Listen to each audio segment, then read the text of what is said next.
Good morning everyone. इस video में हम डिस्कस करेंगे regarding as crush testing.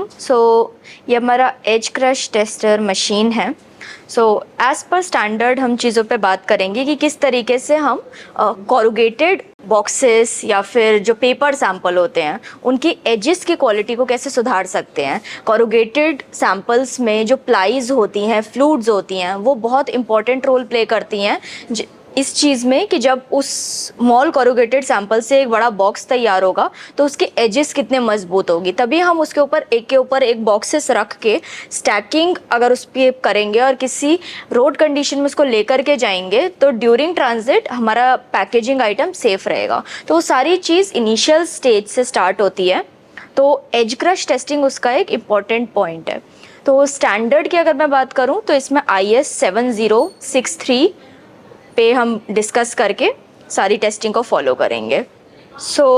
Now ECT test की अगर मैं बात करूं तो इसमें 3 टाइप के टेस्ट होते हैं जिनके बेसिस पे हम पूरा कंप्रेसिव स्ट्रेंथ निकाल सकते हैं सैंपल का। एक होता है ECT that is edge crush test, जो कि हम इस वीडियो में देखेंगे। इसके बाद होता है RCT that is ring crush test, and एक होता है FCT that is flat crush test. हम एक एक करके सीरीज ऑफ वीडियोस आएंगी, उसमें हम सारा देखेंगे। तो अभी फ़िलहाल we will see the edge crush testing. इसमें हम पहले स्पेसिमेन प्रिपरेशन के बारे में बात कर लेते हैं। स्टैंडर्ड में 2 साइजेस के बारे में बोला गया है। साइज़ A जो कि 100/25 mm के सैंपल के बारे में बात करता है, एक साइज़ B जो कि अभी मैंने बनाया है with the help of this template. ये हमारा 50/30 mm का एग्जैक्ट टेम्पलेट है। तो इससे ये सैंपल प्रिपेयर किया गया। तो अभी जो मैं टेस्टिंग करूंगी ये एक 3 प्लाई कॉरुगेटेड स्पेसिमेन है जिसका अभी हम एज क्रश टेस्टिंग परफॉर्म करेंगे। ओके, इससे हमें क्या पता चलेगा कि इस पे अगर हम वर्टिकल लोड अप्लाई कर रहे हैं जिसको हम एक्सियल लोड भी कहते हैं, तो हमारा जो ये स्पेसिमेन की प्लाईज एंड फ्लूइड्स है वो कितना लोड बियर कर पा रहे हैं। इससे हमें इसकी क्वालिटी पता चलेगी।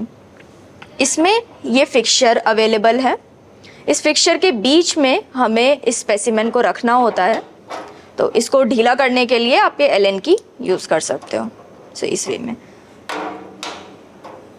तो अभी ये सिंपल एक 3 प्लाई का सैंपल है। 7 प्लाई में इसका काम आता है जो मोटा सैंपल रहता है।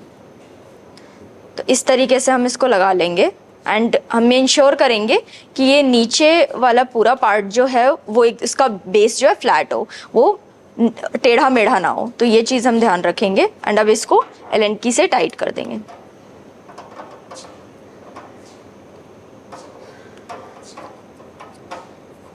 टाइट करते समय भी हमें ध्यान रखना है कि सिर्फ इतना ही टाइट किया जाए कि ये बाहर ना निकले। इसके प्लाईज एंड फ्लूइड्स हमें इसी पॉइंट पर ही नहीं क्रश कर देने हैं। तो इसीलिए फिक्सचर है ताकि जब हम इसको कंप्रेस करेंगे ड्यूरिंग द कंप्रेशन ये इधर उधर ना जाए। नाउ अब हम सैंपल प्लेसमेंट एंड टेस्टिंग के बारे में डिस्कस करेंगे। अब हम टेस्टिंग के बारे में डिस्कस करते हैं। ये हमने सैंपल प्रिपरेशन और प्रॉपर्ली से फिक्सचर में लगा दिया था।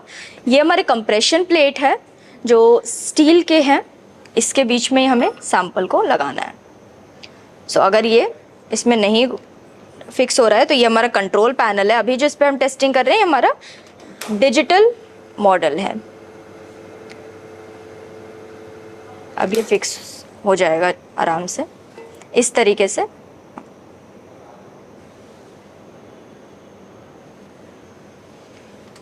टेयर करेंगे लोड को और रीसेट कर लेंगे। यहाँ रीडिंग में हमें लोड दिखाई देगा एंड डिफ्लेक्शन mm में कि कितना सैंपल कंप्रेस हो गया है। तो ये दोनों चीज़ दिखाई देगी। टेस्टिंग स्टार्ट करेंगे हम। अब मोशन में इसे ले जाएंगे। यहाँ हमारा लोड सेल लगा हुआ है 100 kgf का। लोड अब इस पर इंक्रीज होने लग गया है। जैसे ये लोड डिक्रीज होगा तो हमें रोटरी स्विच को ऑफ कर देना होता है। यहाँ पे स्पीड 12.5 mm पर मिनट रहेगी। अब ये लोड डिक्रीज हो रहा है, हमें यहाँ रोटरी स्विच ऑफ करना है।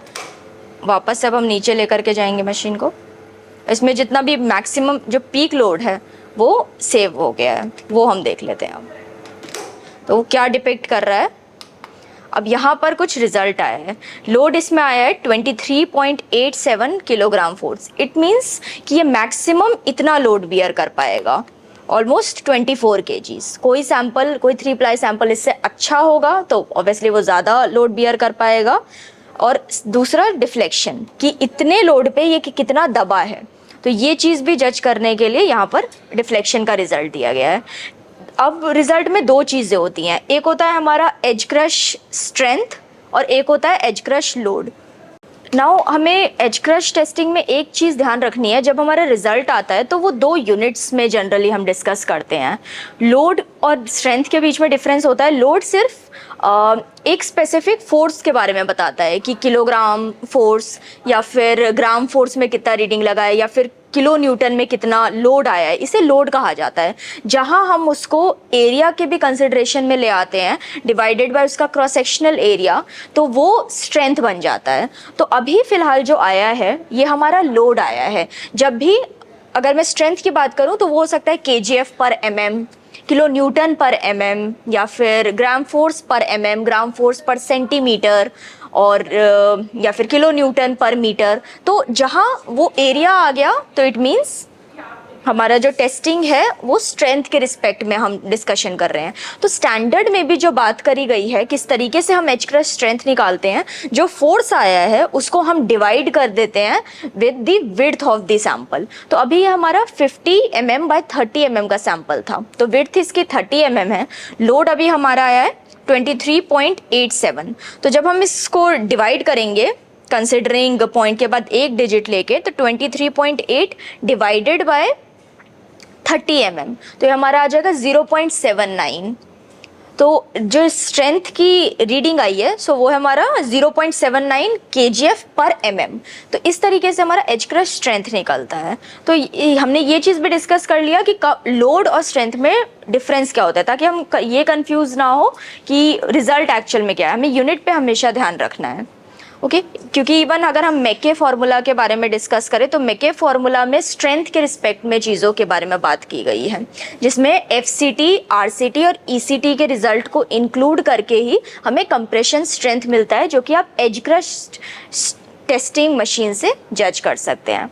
तो इस तरीके से हमारा पूरा ECT टेस्ट परफॉर्म किया जाता है। So this is digital model. जो हमारे इसमें एडवांस्ड मॉडल्स हैं उसमें आप हमारे पास रिपोर्ट जनरेशन फैसिलिटीज़ हैं, या फिर आप मशीन अपने आप स्टॉप हो जाएगी, वो फैसिलिटीज़ अवेलेबल हैं। This was about edge crush testing digital model.